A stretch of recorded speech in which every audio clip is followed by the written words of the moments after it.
This is Where We Live from Connecticut Public Radio. I'm Catherine Shen. We've been talking about how litter and trash can harm plants and wildlife, but it's not all doom and gloom. There are people in Connecticut and across the country working to clean up their communities and make way for biodiverse habitats in their backyards. Here to brighten our hour and explain just how much can thrive in a clean environment is Dr. Doug Tallamy, who's an entomologist and ecologist and also the founder of Homegrown National Park, which is a grassroots call to action to regenerate biodiversity and ecosystem function by planting native plants. Thank you so much, Dr. Tallamy, for being with us today. It is my pleasure. And for our listeners, you can also join the conversation, 888-720-9677, or leave us a comment on Facebook and Twitter at Where We Live. So, Dr. Tallamy, for those that may not know what Homegrown National Park is, can you explain what the park is and the work that you do? Well, Homegrown National Park is really a movement. We are trying to educate the public about their responsibility in conservation. You know, about 78% of the lower 48 states is privately owned, which means conservation in the future is going to happen on private property.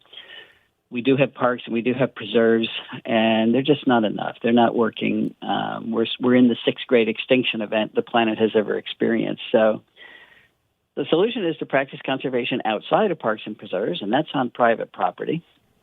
And that makes the homeowner, the private property owner, the future of conservation. So our goal is to get that message to people and give them the resources, the information needed to make some very simple changes on the property that they own. And it's not just the backyard, it's the front yard as well, that will enable us to share our spaces with biodiversity, with other living things, which we need to do because it is those living things that keep us alive on this planet. Well, and I want to get into more details about what we can do front and backyard. And you touched on this a little bit earlier, but can you also give us an idea, what is the state of our local ecosystems here in the U.S.? Declining. We have right. some, the U.S. is really rich in terms of ecoregions and the amount of resources that we have. Most of the country has a lot of rain, which generates life. So we're starting from a good place, but every day we degrade it. Every time we expand our human footprint, we expand our industrial agriculture, the toxins we use unnecessarily. We do a lot of things for convenience that are very hard on local biodiversity.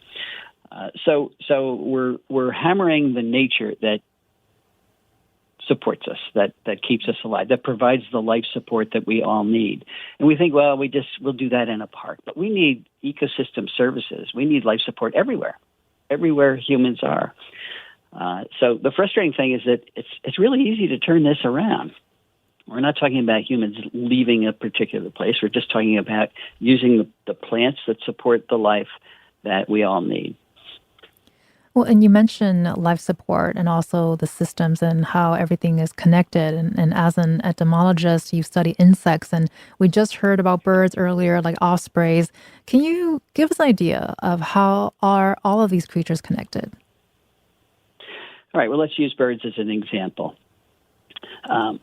Birds, of course, have to reproduce. Reproduction is what it's all about. And if they have a nest failure, if they don't reproduce successfully, most birds don't live very long. So that's a huge hit out of their lifespan.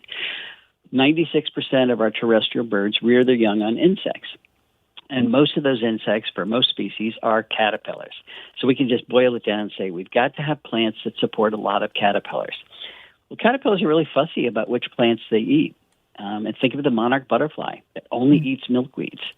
And that's 90% of our caterpillars are that fussy. They're only going to eat a particular plant lineage.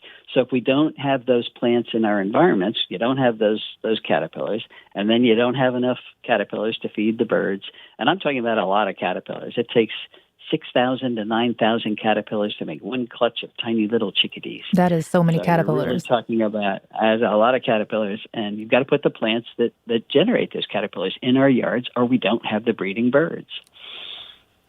So, I mean, you really just touched on, I feel like, the tip of an iceberg when we're talking about the circle of life. And we've also been talking about the human impact on wildlife today, specifically littering.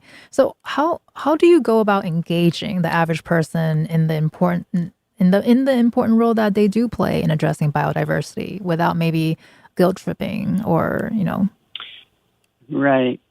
What we're doing is empowering people to make a difference that they can actually see.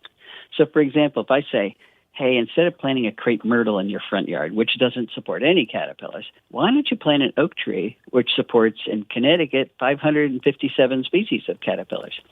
Then you have planted a bird feeder. And people get excited about that. They can do that. They can go out and plant that oak tree, and then they can watch what happens in their yard. So it's that positive feedback loop that really gets people engaged. We don't just talk about it. We suggest simple things they can do that they can then observe themselves how successful it is. I get emails every single day saying, wow, this really works. And it does really work. So that's what gets people going. They're part of the solution then instead of part of the problem. Well, that must be encouraging to hear from people saying that it works. Yeah, it is. Yeah, this is... call it a movement, but it's really exploding. People are so eager to do something that is making a positive difference in their little world. We all live in our own little worlds. If I said, gee, I want you to do something to help climate change tomorrow, we could install a solar panel or stop driving our SUVs or something, but you wouldn't see any difference.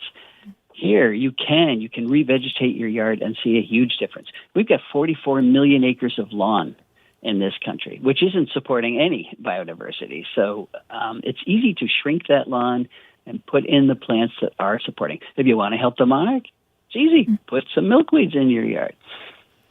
Well, I guess that's what I'll be doing after this. And you've been listening along to this conversation and just talking about sort of the relationship between biodiversity and littering. But, how do you see your platform of biodiversity as connected to the issue of littering that we've been talking about today? Well, the different form of littering, we tend to landscape our yards with plants from other countries. So in the Northeast, it's largely plants from Asia. And if you look at our top ornamental plants and our top invasive plants, the ones that have escaped our gardens, they're all from mostly from China. That's littering. So if you plant a burning bush, for example, which then the seeds leave your yard and pollute the local woodlot, so they have an understory that's almost entirely burning bush. The problem with that is they have pushed out the native plants that do support all those caterpillars and those insects and replaced it with a plant from Asia that doesn't support anything. And the reason these plants from other countries do not support our insects is because of that specialization we talked about. It took the monarch millions of years to become a specialist on milkweed. When you bring in a plant from Asia, it's been here for 50 years or something. That's not nearly long enough for our insects to adapt to it. So I look at it as biological pollution, trash. You can call it trash, and it's everywhere. It's everywhere. I mean, we've certainly been calling in and talking trash this entire morning as we're discussing this very important issue here. And you've also been working as an advocate and an educator for quite a while now. And can you talk about how much has public awareness shifted in recent years? I mean, you mentioned earlier there's kind of a blow up. And how has your own awareness shifted? Well, my awareness shifted from actually doing the research that you need numbers to put behind these statements to convince people. So sure. It turns out that way back in 1961, I think it was, a guy named Richard Brewer sat next to chickadees' nests and he counted all the caterpillars they brought in. Nobody paid attention to that, but I saw that figure. I said, holy moly, that's a lot of caterpillars. What plants are going to make those caterpillars? So that's where our research has come in. We found out that oaks are number one in the country. They support over 950 species of caterpillars. And we found that only 14% of our native plants are making most of those caterpillars. So it's not just a matter of native versus non-native. It's using what we call those keystone plants to generate most of the energy that supports our terrestrial food webs. So my research has given us the numbers that encourage people to do that. I actually forget the first part of your question. Well, I was going to say, with your experience, with your long experience with this, and along with your research and also conversations with people, how has the public awareness shifted? How do you have those conversations with people who may not know where to start? Right. Well, I've written a couple of books, and that's a good place to start. And when you write a book, people want you to give talks. I'm on the speaking circuit all the time. Oh, perfect timing. And those talk requests keep coming in because of this groundswell and interest. It's that empowerment I talked about earlier. Oh, there's really something I can do at home. People want to hear that. They're desperate for good news. So that's what's changed. I have been talking about it for over 20 years, and the interest level looks like the population growth curve, just almost straight up. So that's a good thing. Well, and with that growing awareness, and I mean, we're having this conversation today that's spanning from, littering to biodiversity. We're talking birds and insects and whatnots. We've got about 2 minutes left here, but we'd love to get some regional specifics, if you can point out in New England where it concerns biodiversity, and also, what can listeners take away about their own areas where they live. Right. I suggest people think about what they can add to their yard to reduce the amount of lawn. We talk about cutting the amount of lawn in half. You can plant a tree. You can plant one of those keystone trees. And in New England, that would be an oak. It would be one of the native prunus, the cherries. It would be a hickory. It would be a birch. And then you put a bed under that tree. That right away reduces the amount of lawn that's in your yard. That bed is really important. You don't want grass to go right up to the tree because the caterpillars we're trying to generate here develop up in the tree, but then they drop from the tree and wiggle their way underneath the ground to pupate. If that ground is compacted from lawnmowers or us walking under it, and grass thatch is very difficult to get through, then most of those caterpillars don't make it. They die. So we want to put a nice bed with nice ground covers under the tree, and you're accomplishing a whole bunch of things at the same time. You're also helping the watershed. You're keeping water on your property rather than having it run off. Lawn is a terrible way to manage the watershed. You're reducing the amount of stuff you put on your lawn, the insecticides and the herbicides and the fertilizer. We don't need any of that stuff, and that disappears when you reduce the amount of lawn. So those are concrete things that people can do. Well, you've given us a really... continue. Go for it. Yeah, I was just going to say, you don't have to do it overnight. Pick at it. It's a hobby. You just add a little bit each year. Well, there you go. I was going to say that you gave us a really robust list of things that we can do to help out. About 30 seconds. Any final thoughts that you would like to share with our listeners today? I always end these conversations with emphasizing the responsibility. We all absolutely need. We're totally dependent on life support that nature provides. And that makes all of us responsible for supporting nature. It's just our personal responsibility. So it's a new way of thinking, but it's healthy. Well, thank you so much, Dr. Doug Tallamy, for sharing with us what you're thinking. Thank you for your time this morning. You're quite welcome. I'm Catherine Shen. Today's show is produced by Katie Pellico. Our technical producer is Jean Amatruda. Download Where We Live anytime on your favorite podcast app. Thank you so much for listening, and pick up your trash.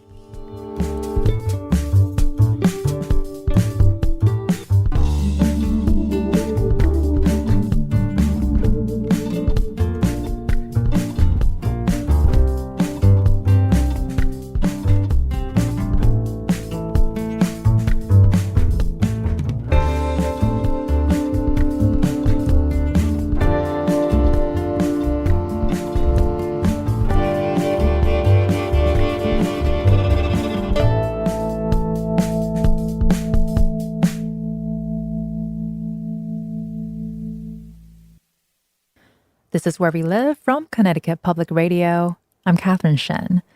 This hour, we're spotlighting some of the small but mighty efforts to clean litter and protect wildlife in Connecticut.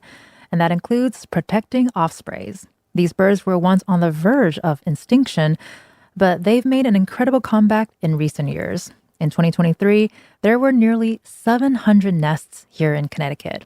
That's according to the Connecticut Audubon Society. And joining me now is Nancy Ellen Harrigan James, who's an Osprey nest monitor based in Oakdale. Thank you so much, Nancy, for being with us today. Thank you for having me. And listeners, you can join the conversation. Let us know if you have any questions. 888-720-9677 or find us on Facebook and Twitter at Where We Live. So Nancy, you've been listening along with the conversation I was having earlier with Peter. We'd love to get your response on anything that jumped out to you that you would like to react to. It's just encouraging to know that there's so many other people throughout the state who have the same passion to clean up and look out for the wildlife. It's a massive problem, and we need people involved in every city in the state. Well, I think his story certainly is inspiring us to do better, I think, as human beings. And Nancy, your love of birds and wildlife began early. So can you talk about what inspired your advocacy and why did you decide to go forward with it? I think initially the seeds were sown as a child. My mom kept me outside a lot, and my first word was boo jake for blue jay. Amazing. And I just loved being outside. And I think that, your parents can have quite an impact on you in ways that they would have never imagined. So I think it started there. In 2015, I was introduced to the Connecticut Audubon program, the division that focuses mainly on the ospreys, which is Osprey Nation. A gentleman asked me if I wanted to become a monitor of the nest that he was monitoring, as he no longer wanted to do it. So I'm eternally grateful to that individual for approaching me. We were both total strangers, but this seems to be my destiny now. Once I became familiar with the birds, I began a personal journal on each nest I monitor, but I also became aware of the impact of trash and the human impact that these birds face on a daily basis. And I made it my personal mission to always look for debris, trash, anything that the birds could bring to the nests, which they love to do, or to pick a fishing line, as a few of the nests I monitor are actually in state parks near the beaches. And I came to see that discarded fishing line is a major problem. I was able to work to have 9 fishing line bin receptacles placed in state parks and boat launches to try to help combat the problem in my area. And I know there are other groups in Connecticut who focus on doing just that. So that being said, I would encourage anyone who frequents a boat launch or a fishing location, a public fishing location, if there isn't a bin there, you might want to reach out and look into that. There's some web pages, Fishing Line Recycling in Waterford. There's another web page, Facebook page, Environmental Advocates of Connecticut. And there's also Connecticut Audubon. So there's many ways to help us combat this problem. Right. And I think the New Haven Bioregional group actually recently installed a fishing line collector at the river where our producer followed Peter at earlier. And can you talk about, why ospreys in particular and why do their nests need monitoring? The program established by Connecticut Audubon is to help document the rebound of the birds. And they are federally protected migratory birds. What each of us monitors, there's over 400 nest monitors in the program in Connecticut, and we're now over 900 nests in general in the state which need monitoring. We keep track of when the birds return. Do the pair make it back, as they don't come back at the same time? Did they both make it back through the journey from South America or wherever they've decided to nest over for the winter? How many young they have? What goes on at the nest? It's not always a positive outcome.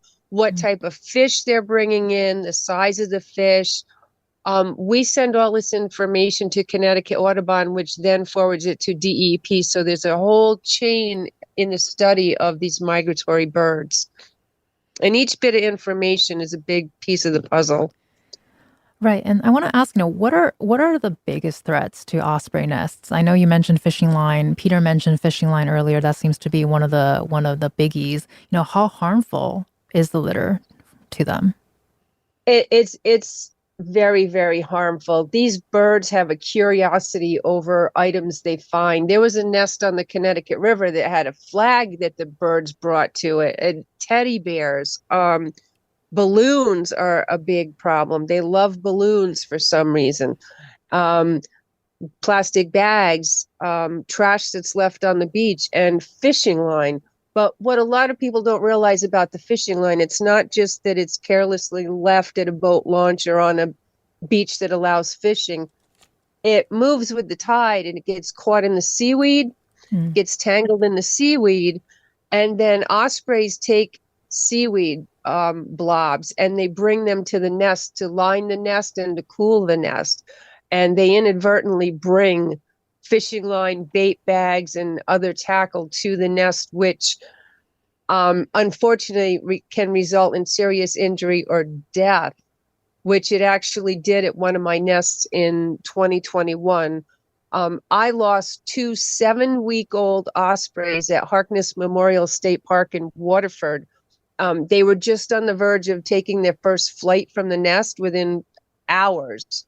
And the parents had done just that. They brought seaweed to the nest that contained a bait bag and probably over 200 feet of fishing line, hook, sinker. One of the birds died face down in the nest, completely entangled in the fishing line, and the other sibling was standing on the edge of the nest with a hook and line hanging from its mouth. I contacted the rangers contacted me to let me know what was going on. The bird was brought to a place called Hope. The surviving bird was brought to a place called Hope in Killingworth. Bird of prey rehabilitators and rescuers.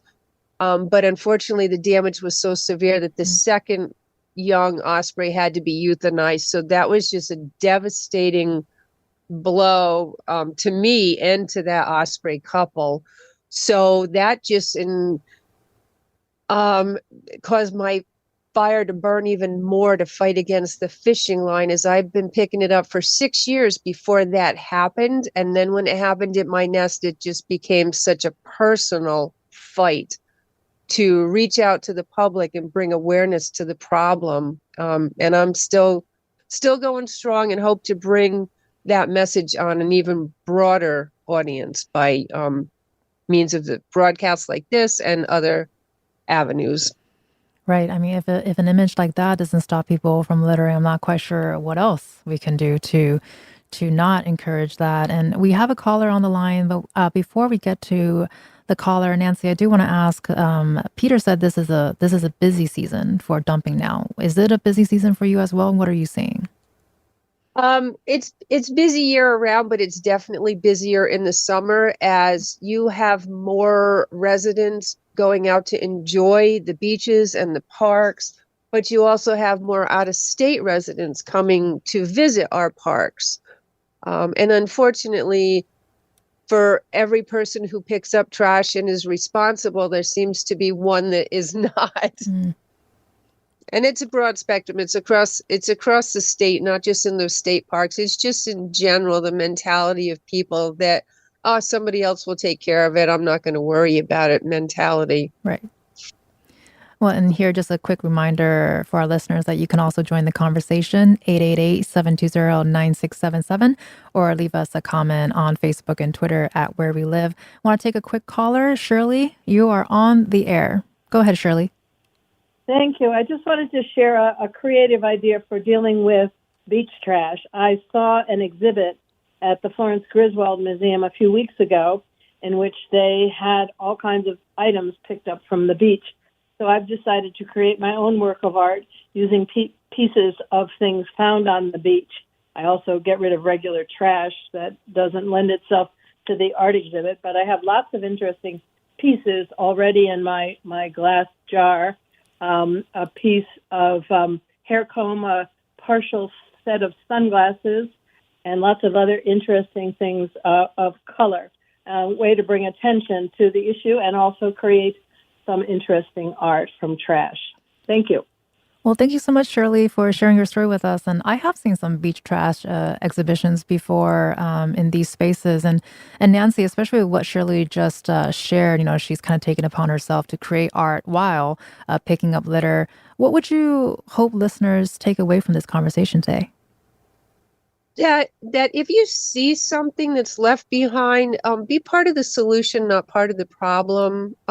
Just pick it up and make the difference, because every item you remove off the beaches, you're potentially saving the life of a bird, a turtle, wildlife in general. So if you look at it that way, rather than, oh, I'm not going to pick it up because they left it, you're going to have the impact that we're moving towards.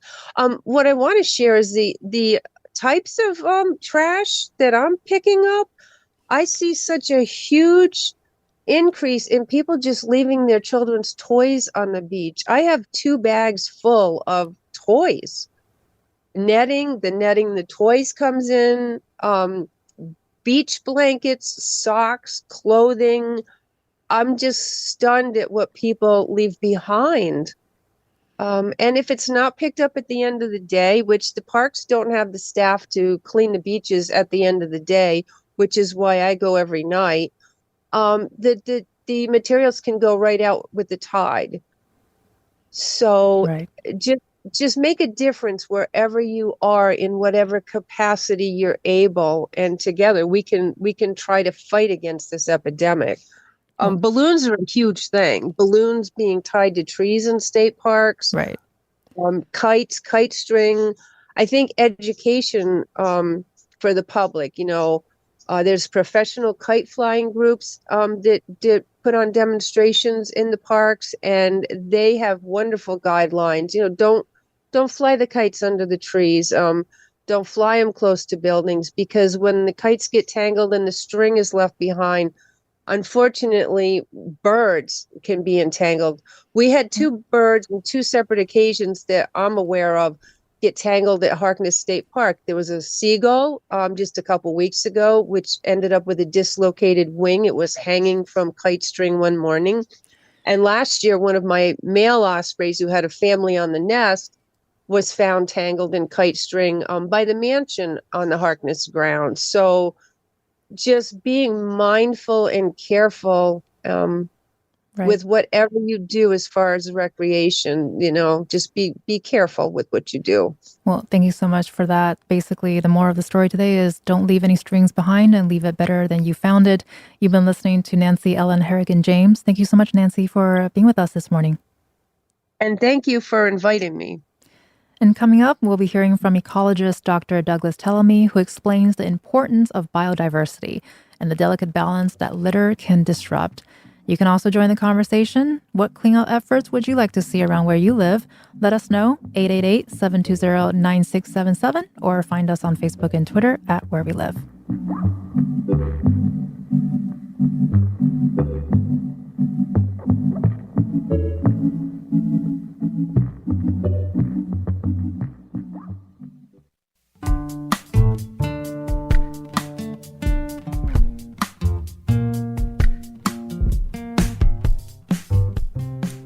This is Where We Live from Connecticut Public Radio. I'm Catherine Shen. This summer, you might be spending some time along the shore or at the state parks across Connecticut, but you'll see more than just lakes, rivers, and trails while you're there. You'll also see a lot of trash. Litter rates are highest in the summer months. In total, volunteers found almost 50 billion pieces of litter along U.S. road and waterways in 2020. That's according to a national litter study from the nonprofit Keep America Beautiful, based in Stamford. And all this trash makes plant and wildlife habitats that much more vulnerable this time of year. Coming up, we hear from an osprey nest monitor about the impact on birds specifically. And later in the hour, we'll hear from ecologist Dr. Douglas Tallamy, who will share how critters thrive when they're unimpeded by human litter. We'll even talk about the right kind of litter, leaf litter, that is. But first, we have Peter Davis, who is the city of New Haven's riverkeeper. For more than 40 years, him and his assistant, David Burgess, have been helping preserve green spaces in Elm City, one trash bag at a time. Thank you so much, Peter, for being on Where We Live today. Thank you. And for our listeners, how do you clean up around where you live? Let us know. Join the conversation, 888-720-9677, or leave us a comment on Facebook and Twitter at Where We Live. So, Peter, we'd love to start off the conversation by asking, how often do you and David go out to clear debris? All right. Now, it's David, and we're also joined by, Jesse Saransky. He's been with us for about 6 years now. So it's David and Jesse. All right. You, David, and Jesse, how often do you go out and clear debris together? David, Jesse, and I go out Tuesday, Wednesday, and Thursday. And also, for those 3 days, all year round. All year round, all 3 days. And where do you go? Where are the different locations and rivers that you go to? The West River, the Mill River, the Quinnipiac River, Beaver Pond, Wintergreen Brook, Long Wharf, East Shore, and that includes the waterways and trails and woods. And why those locations in particular?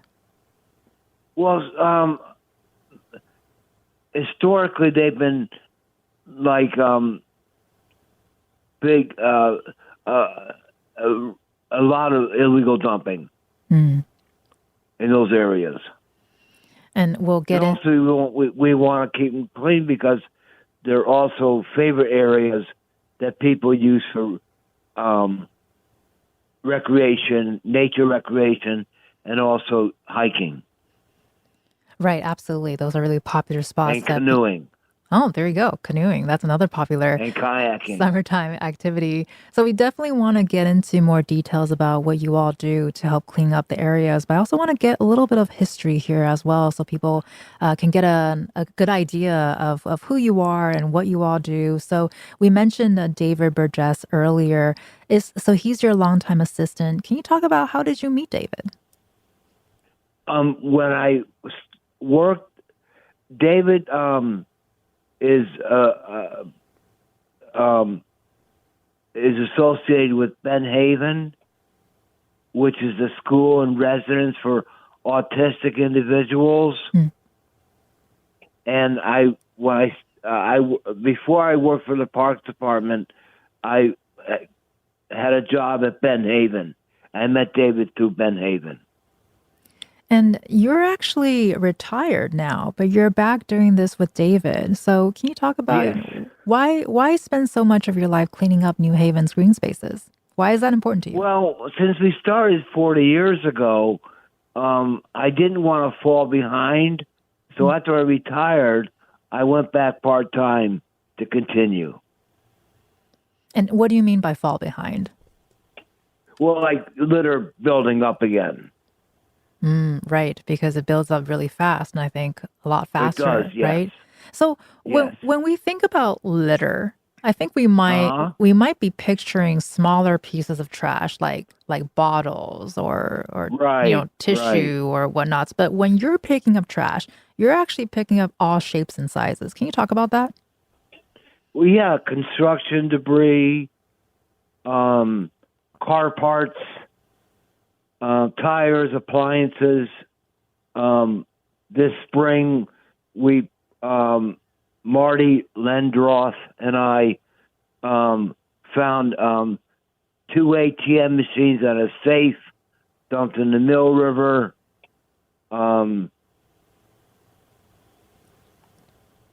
Furniture, containers of oil, shopping carts, bicycles. Some pretty big stuff. Yeah, I was just going to say, the list that you're listing, my brain is a little, Yeah, I'm sorry, overwhelmed. Oh, no, but I mean, that's the point, right? We're painting a picture of what people are actually, dumping in these places. Right. And I know recently our Where We Live producer, Katie Pellico, went out with you and David at a cleanup in the West River Memorial Park that's off Derby Avenue. And just to really stretch this image here for our listeners, in 1 hour, You all filled 4 trash bags and found 4 cardboard boxes, a plank of wood, and pieces of an old refrigerator. So Yes. based on just this 1 hour of experience and also the list that you just rattled off, is this an average haul for this time of year? Is there such a thing as a typical haul? Yeah, about 4 to 5 bags, and then sometimes we find the bigger you know laundry baskets, tires, car parts, furniture, appliances, and yeah, and that's about average. Yes. Wow. And do things get worse this time of year? Well, it's more dumping, illegal dumping, and littering happens during the summer and spring, summer, and fall, and then it slows down in the winter. And so we know that the city of New Haven has placed logs around the perimeter of the parking lot at the West River Memorial Park. And you told Katie that this was a way to prevent people from driving closer to the water to dump really large items like a refrigerator, you mentioned. Does it boggle your mind, as it did Katie's and my own right now, that people drive to these natural places to dump their trash? Yes. Yes. In fact, my good friend Dennis Reardon, he's the president of the Minnetonka Audubon Society, always says, why go to that extra effort to do that? And I mean, it is truly an extra effort. Have you observed the effect that this has had on the wildlife around the areas that you go to? Well, yeah, the oil, and if it's not taken out quickly, can cause damage. Twice in our history, we have found birds covered with fishing line. One time by Robin LaCour from Audubon, Bent of the River Audubon Society, found a cormorant. And then one time, Harry and I from Benhaven and David found an egret. Wow. So that's impacted the wildlife. And we will most certainly be hearing more about how littering impacts birds later on in the conversation. But Peter, based on your experience, you've been going at this for over 40 years. You're speaking with us today. Would you say things have gotten worse or better over the years? Is it comparable? Better. Okay. What is Better, that? yes. There's been less dumping of larger items, and because the city's done a great job in providing trash pickups, and also like you mentioned earlier, cutting off, putting up logs and barriers so people can't drive closer to the waterways. And to give us more idea of what this... But we still have problems with litter, smaller stuff too. Right, absolutely. And to give us more of an idea of what's happening, I just want to mention too that our Where We Live producer, Katie Pellico, also spoke with Anitra or Neat Langston, who's a New Haven native, who's been working with Peter and David for a couple of years. Neat also works for Benhaven, which, as we mentioned earlier, is a nonprofit serving individuals with autism. We're hearing from Neat now. It definitely make you think twice about, even attempting to throw stuff on the floor, because it's like, these guys are literally out there over and over and over again. It works, though. I like it. I love to see it. Now that I work for Benhaven and I know that they're doing it, I think it makes a difference. Or when we go on down Edgewood and, we just hit the strip, it looks better. Like, we'll leave, it's going to look better, and then you come back and like, what happened? So I think Neat kind of echoed your why earlier, Peter. What happened? What would you say to listeners who are listening right now who might want to pitch in and help you? Even. I wish we had time to mention them all, but they include, environmentalists and just city residents, college, high school, middle school students, and there's a lot of people involved in New Haven in doing this. Right. And what would you mention to listeners or guide them, for those who want to come and help everyone in doing this? Well, they can always call me. They could always call the City New Haven Parks, Recreation, and Trees Division. Talk to the supervisors and foremans. Sean, Paul, James, the Deputy Director, Steve, and find out dates of cleanups, and if they want to create their own cleanup, they contact them to get it picked up. Okay, so if listeners want to start their own trash pickup groups, you're encouraged to reach out to the City of New Haven. And would you also encourage them to reach out to Ben Haven, Peter? Sure. All right, lots of resources for our listeners who want to join in and pitch in. And so just want to also share that... And they do. People do come and check out. Yeah. Oh, great.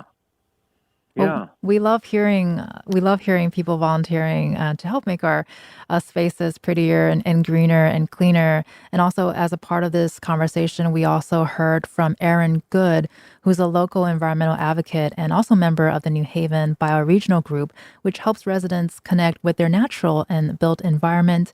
Aaron told us about a new technical assistant grant through the National Park Service that will help improve management and access in that park that we're talking about today. And here he is talking about what he called the crown jewel of the bioregion. Marginal Drive, which we're standing next to, could be a really critical linkage in our regional bicycle pedestrian network. The canoeing here, kayaking, I think is the best anywhere in New Haven. The river is absolutely spectacular. We have nesting ospreys. Right next to the park, we have the West River Peace Garden, which has a fascinating and really resonant story in and of itself. There's a tree there that is descended from one that survived the atomic bombing of Hiroshima on August 6, 1945. So we have a survivor tree here.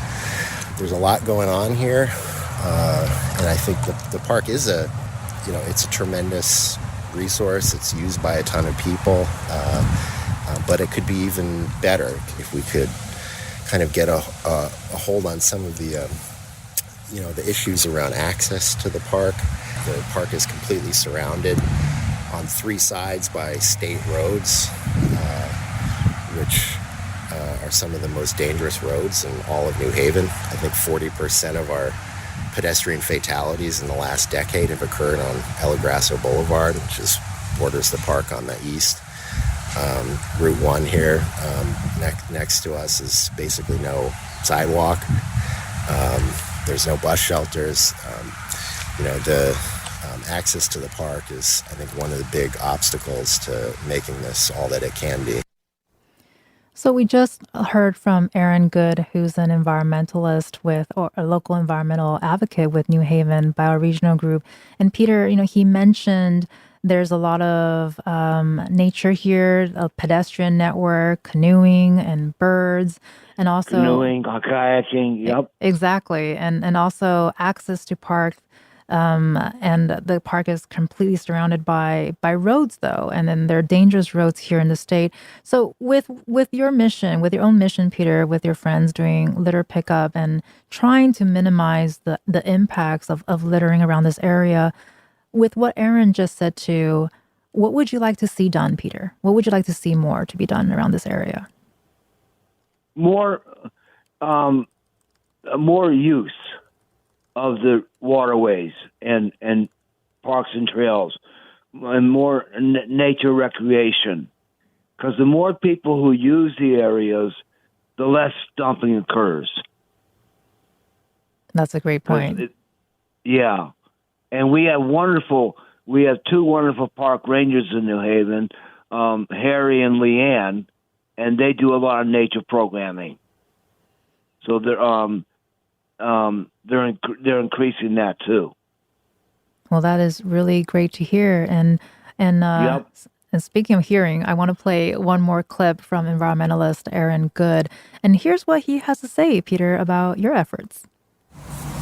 What Peter does, is really remarkable, and he's been doing it for so long. I mean, that's, I think, the most remarkable part is the consistency over many decades, and never getting burned out.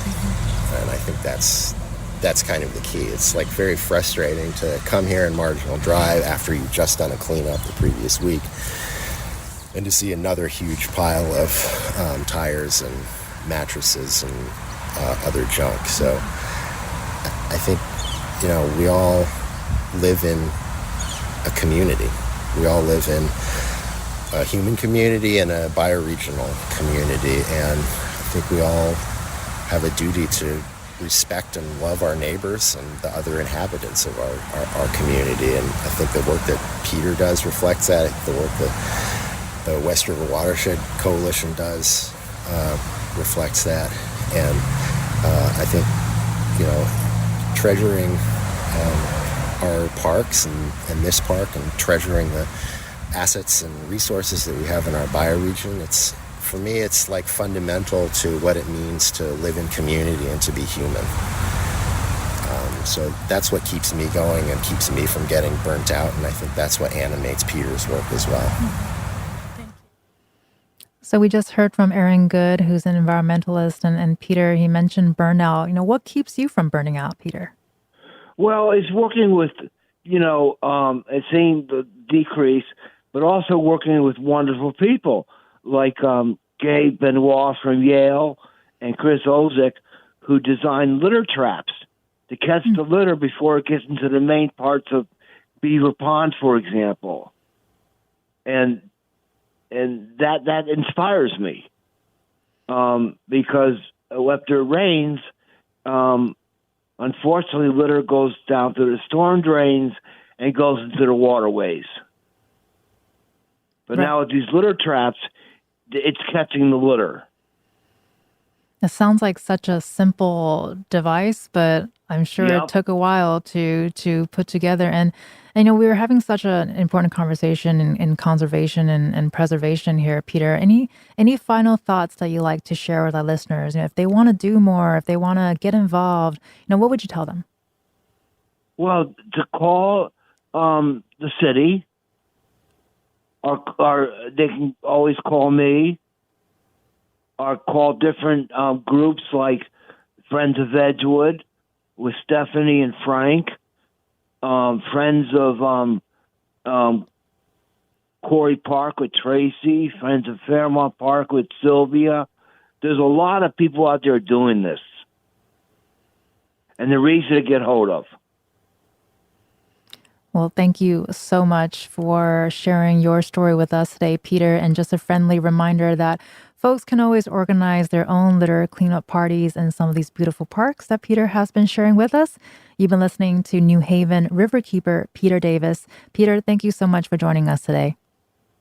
Thank you very much for listening.